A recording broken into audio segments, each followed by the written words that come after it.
E o nosso assunto dessa tarde, aliás, o nosso bate-papo, gente, será sobre emagrecimento e o uso, de medicamentos. E o nosso convidado é o médico endocrinologista, Dr. Mário Toscano Filho. Ele vai estar aqui, claro, tirando as nossas dúvidas e as dúvidas de vocês de casa também. Em primeiro lugar, boa tarde, Mário. Bem-vindo novamente aqui no nosso Ver Mais, porque como a gente viu uma matéria agorinha ali antes também, o pessoal às vezes não quer emagrecer direito, não quer fazer exercício, acabam fazendo coisas erradas, né, doutor? Tudo bem? Tudo bem, Mauro, boa tarde. Obrigado mais uma vez pelo convite. É sempre um prazer estar aqui com você e poder estar sendo recebido e sendo visto pelo seu público e pelo seu programa, que tem muito prestígio.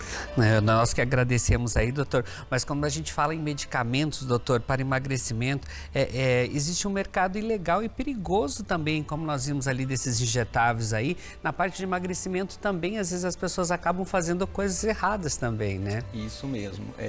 Naquela ânsia de querer logo o resultado, o paciente muitas vezes acaba se precipitando, né? Então, adquirindo medicamentos, às vezes é muito fácil hoje pela internet você pesquisar por determinada medicação, para determinada finalidade, no caso especificamente do emagrecimento, e muitas ofertas na internet, muitos anúncios. Só que muitos desses anúncios e sites, às vezes você não sabe a origem, são fraudulentos, muitos medicamentos necessitam de receituário controlado, então tem que ser prescrito pelo médico. Então é um risco do paciente e o paciente deve suspeitar quando ele vê um anúncio de uma medicação que só é vendida com receita médica, sendo oferecido por um site, né? E a pessoa comprar e ter acesso a essa medicação para receber em casa, aí você não sabe qual é a procedência, qual é a procedência da dosagem, qual é a matéria-prima a ser utilizada. Então os riscos são muito maiores do que qualquer benefício que possa gerar essas medicações. E também tem aquele caso, né, doutor Mário, tipo assim, porque fulano usou, é bom, eu vou usar também. Aí fulano comprou e tem às vezes a receita, a pessoa vai tomar o mesmo medicamento e não pode, porque como a gente fala, antes de você fazer até um tratamento para emagrecimento, você tem que fazer vários tipos de exames para ver se você já está tomando um outro medicamento, porque não adianta de repente você investir no medicamento caro e estar tomando um outro remédio ou para uma outra doença, o efeito não vai ser a mesma coisa. Por isso que é importante você procurar o especialista e contar todos os remédios, medicamentos que você está tomando para fazer um tratamento certo, para não ter aquele efeito sanfona que às vezes as pessoas reclamam tanto, né, doutor? Exato. Olha só, todo tratamento deve ser feito inicialmente uma investigação. O paciente tem que procurar um médico para fazer os devidos exames, saber todo o histórico clínico do paciente, quais medicamentos que ele toma, quais as doenças crônicas que ele tem, que ele eventualmente possa ter. Às vezes ele tem doença que ele nem sabe, que muitas delas são silenciosas, doenças como, por exemplo, do colesterol, que ele só vai saber se ele fizer um exame, se ele tiver uma alteração, por exemplo, da glicemia, né, tiver um pré-diabetes, ele tiver uma resistência à insulina, e tudo isso vai determinar a escolha da medicação. Então, os exames realizados, o perfil, o padrão alimentar do paciente. Então, se ele tem, por exemplo, um padrão mais ansioso, compulsivo, nós temos hoje medicamentos que ajudam a reduzir a compulsão, controlando o apetite, aumentando a saciedade. Se ele tem um diabetes associado a uma hipertensão, ele é um cardiopata, nós temos também medicamentos, como as canetas, as famosas canetas para emagrecer, os análogos de GLP-1, Saxenda, Ozempic, que eles já têm outra indicação. Então, vai depender sim, claro, do perfil do paciente, do histórico clínico, para a escolha da medicação e a dosagem. Doutor, e quais que são os problemas de saúde que podem ser provocados por esse uso indiscriminado de medicamentos para emagrecer?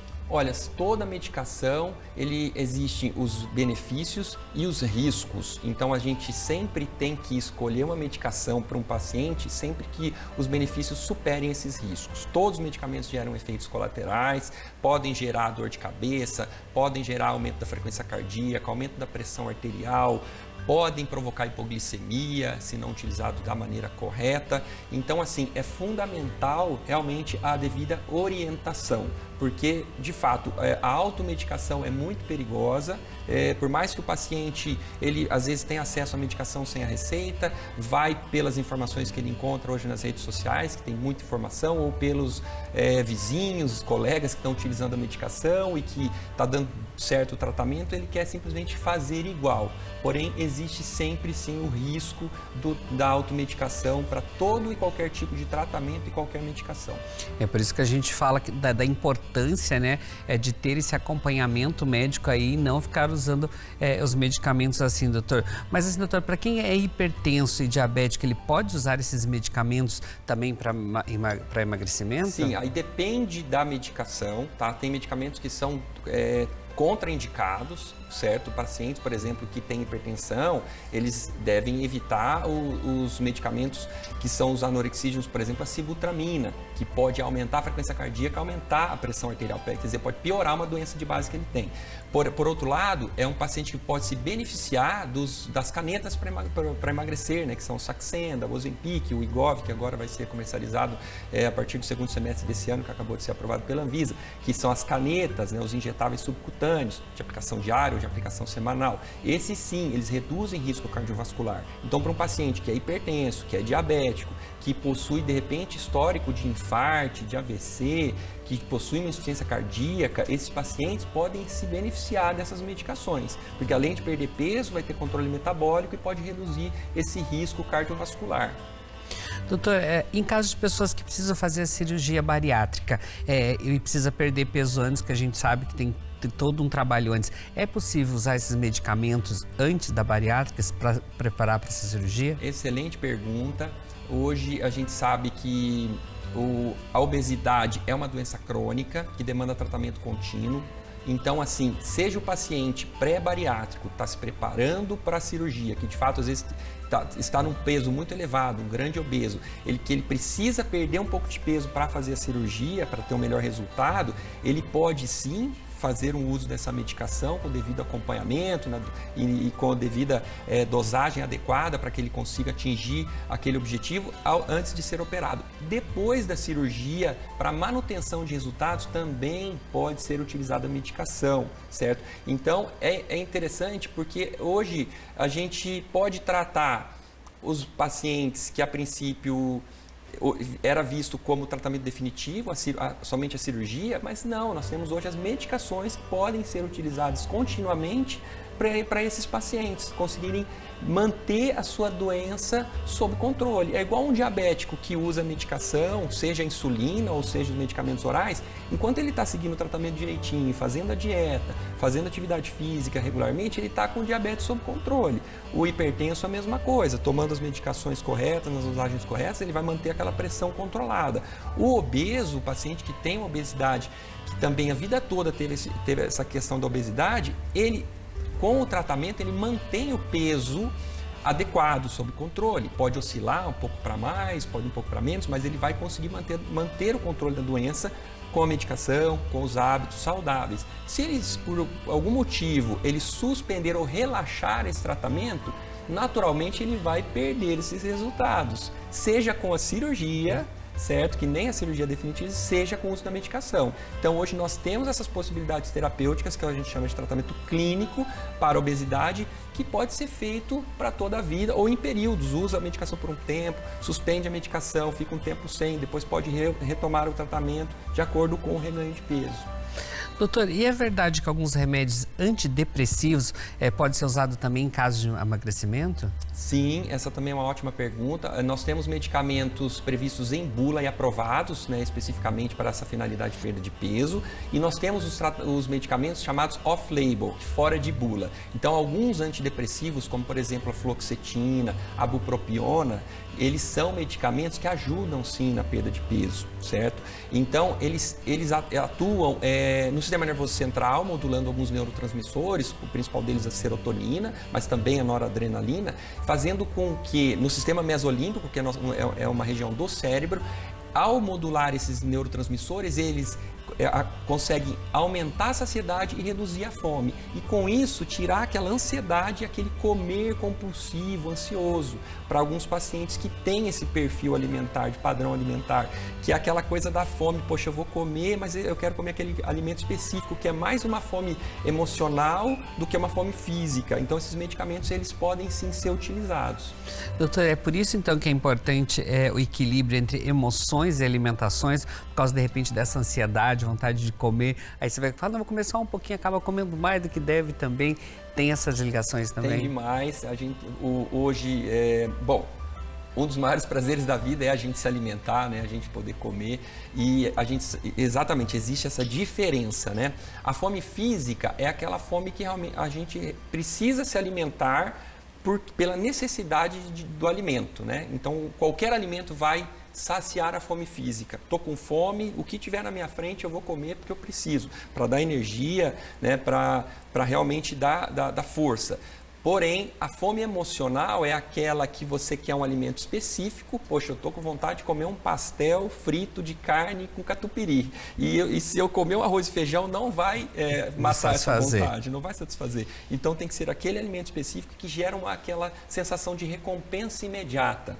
Então, é a famosa fome emocional. E que está sempre interligada. A gente sabe que quando também está em períodos de muito estresse, muita ansiedade, poxa, um chocolatinho, um docinho, cai muito bem, porque ele traz essa recompensa, essa tranquilidade. De recompensa.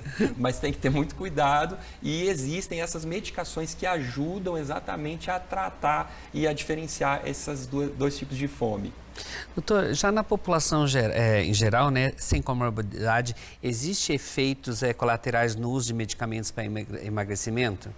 Olha, sim, é muito interessante, assim como a matéria que passou antes, né, da entrevista, o uso, né, indiscriminado de anabolizantes com finalidades estéticas. Hoje nós temos um movimento em busca dessas medicações para emagrecer que não estão restritos a pacientes que estão acima do peso. Tem muito paciente que tem peso normal, mas que ainda assim não está satisfeito com aquele peso e quer perder mais peso. Então, assim, os riscos aí passam a ser maiores do que o benefício. É um paciente que não está com sobrepeso, é um paciente geralmente jovem e saudável, seja homem, seja mulher, mas que quer dar aquela secada, quer ter aquele corpo idealizado hoje, que está, né, nas redes sociais, tem muita coisa que as pessoas se influenciam demais com a autoimagem e aí acaba gerando o que a gente chama de dismorfismo corporal, que a pessoa nunca está satisfeita com o corpo que está. Está ótimo, mas não está contente. Está no peso adequado e eu tenho recebido muitos pacientes nessa situação. Jovens sem doença crônica nenhuma, sem estar com sobrepeso, com peso adequado à altura, com IMC ok,